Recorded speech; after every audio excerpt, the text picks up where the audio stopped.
ဘန်ကောက်မှာစီးပွားရေးရှင်တဲ့သူတွေရှိတာရှိရဆိုဒီဗီဒီယိုလေးအဆုံးထိကြည့်ပါအခုမြန်မာနိုင်ငံမှာခင်မကောင်းကြဟုတ်တယ်ဟုတ်ဒါကြောင့်ကျွန်တော်တို့ထိုင်းနိုင်ငံကိုလာပြီးတော့အလုပ်လုပ်တဲ့သူတွေရှိရဲစီးပွားရေးလုပ်တဲ့သူတွေရှိရဲဒါကြောင့်သင်ကအောင်မြင်ခြင်းနဲ့တိုးတက်ချင်တယ်ဆိုရင်တော့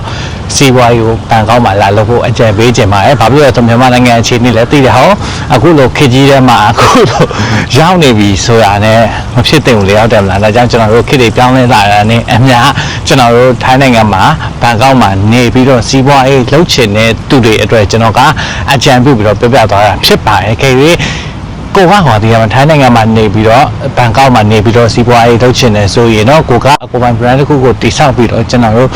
ဘာပြင်ဆင်ရမလဲဘာလုပ်ရမလဲဆိုတော့ကျွန်တော်ရှင်းဆက်ပြီးတော့ပြောသားမှာဖြစ်ပါတယ်ကိုပိုင် brand တစ်ခုကိုတည်ဆောက်ဖို့အချက်၃ချက်ရှိပါတယ်ပထမအချက်ကျွန်တော်တို့အရင်ဆုံး brand မတည်ဆောက်ခင်ကျွန်တော်တို့ရဲ့ brand တစ်ခုကိုလူသိအောင်အရင်လုပ်ရမယ်နံပါတ်2ချက်ကျွန်တော်တို့ဈေးကွက်ရဲ့ထိုးဖောက်မှုကိုသိရမယ်နံပါတ်3ချက်ကျွန်တော်တို့လုံးထိုင်တဲ့စွမ်းရည်တွေကိုအရင်အထက်ပို့ပြီးတော့စူးစမ်းနိုင်ရမယ်ဘယ်လိုလုံးနိုင်တဲ့စွမ်းရည်တွေကျွန်တော်တို့ဈေးရောက်မှာလားဒါမှမဟုတ် personal brand တစ်ခုကိုတည်ဆောက်မှာလားအဓိကက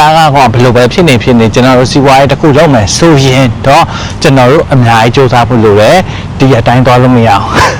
ဒီတိုင်းသွားလို့မရအောင်ကျွန်တော်တို့စိတ်ရှည်နိုင်ဖို့လိုတယ်ဒီကကောထိုင်းနိုင်ငံဘန်ကောက်မှာကိုပိုင်စီးပွားရေးလုပ်ချင်တယ်ဆိုရင်နံပါတ်1ချက်အရင်အရေးကြီးပါတယ်ကျွန်တော်တို့ personal brand တစ်ခုကိုအရင်ဆုံးတည်ဆောက်ဖို့လိုပါဘယ်လို personal brand လဲဆိုတော့ကျွန်တော်တို့ brand တွေကရှိလာပြီကျွန်တော်တို့အဲ့ brand တွေထဲမှာအကောင်းဆုံးဖြစ်အောင်လုပ်လို့ရတယ်အဲ့လိုမျိုးအရေးအစိုးတွေကိုကျွန်တော်တို့ control လုပ်နိုင်မယ်ဆိုရင်တော့ကျွန်တော်တို့ brand တစ်ခုကိုပိုင်ဆိုင်ပြီးတော့ကိုပိုင် brand ဖောက်တဲ့အခါမှာထိုင်းနိုင်ငံမှာအလွယ်တကူကျွန်တော်တို့စီးပွားရေးလုပ်လို့ရတာဖြစ်ပါတယ်ဘန်ကောက်ထဲမှာကိုကသူများတွေတည်းမတူတဲ့စီးပွားရေးတစ်ခုကိုအောင်မြင်ခြင်းနဲ့သူစီးပွားရေးတစ်ခုမှာကိုကအရေးချင်းရှိချင်တဲ့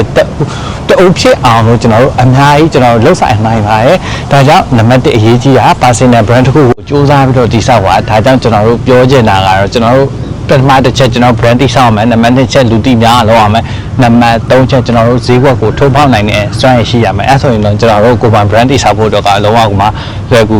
သွားပါပြီကိုက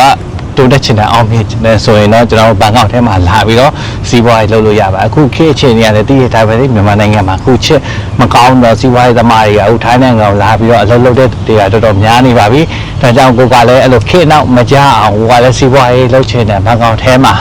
လုပ်ဖို့ဒီအောင်ပို့ပြီးအဆင်ပြေမယ်ဆိုရင်တော့လာပြီးတော့လုပ်လို့ရပါတယ်ကိုပိုင် brand တစ်ခုကိုတည်ဆောက်ဖို့အတွက်တော့လည်းကိုတဲ့အဓိကသင်္ကာထိုင်းနိုင်ငံမှာနေပြီးတော့စီးပွားရေးလုပ်ချင်တဲ့အောင်မြင်တဲ့သူတို့ဖြစ်နေတဲ့ဘန်ကောက်မှာနေပြီးတော့ကိုကအောင်မြင်ခြင်းနဲ့ဆိုတော့ကျွန်တော်ဒီဗီဒီယိုလေးကိုများလေး share ပေးပါကိုပိုင်စီးပွားရေးလုပ်ချင်တဲ့သူတွေဒါမှမဟုတ်ဘန်ကောက်မှာနေပြီးတော့ကိုပိုင် brand ထုတ်ချင်တဲ့သူတွေကိုပိုင် personal brand တည်ဆောက်ချင်တဲ့သူတွေတော့ကတော့လုံးဝအထိုးဝင်ပြီးတော့အရေးကြီးပါတယ်ခင်ဗျာဒါကြောင့်ကိုကတိုးတက်ချင်တဲ့အောင်မြင်ချင်တဲ့ဆိုရင်တော့ဘယ်လိုပဲဖြစ်ပြားတည်ရမလားကျွန်တော်တို့ခေတ်အခြေအနေမကောင်းတဲ့အချိန်မှာကျွန်တော်တို့ထိုင်းနိုင်ငံဘန်ကောက်ထဲမှာလာပြီးတော့စီးပွားရေးလုပ်လို့ရပါတယ်ခင်ဗျာစီးပွားရေးလုပ်ရင်လည်းကိုယ်အတွက်အောင်မြင်နိုင်တဲ့သူတို့ဖြစ်နိုင်မယ်လို့ကျွန်တော်ဘက်ကနေယုံကြည်ပါတယ်ဒါကြောင့်လက်မနေခင်တခြားသူတွေကိုယ့်ရဲ့ပြိုင်ဘက်တွေကမသွားခင်ကိုယ်တိုင်အရင်သွားဖို့အရေးကြီးပါတယ်ဒီဗီဒီယိုလေးကိုတကယ်ချင်းတွေများလေး share ပေးပါအရင်အရေးကြီးပါတယ်ကိုယ်ပိုင် brand တည်ဆောက်ခြင်းတဲ့သူတွေကိုယ်က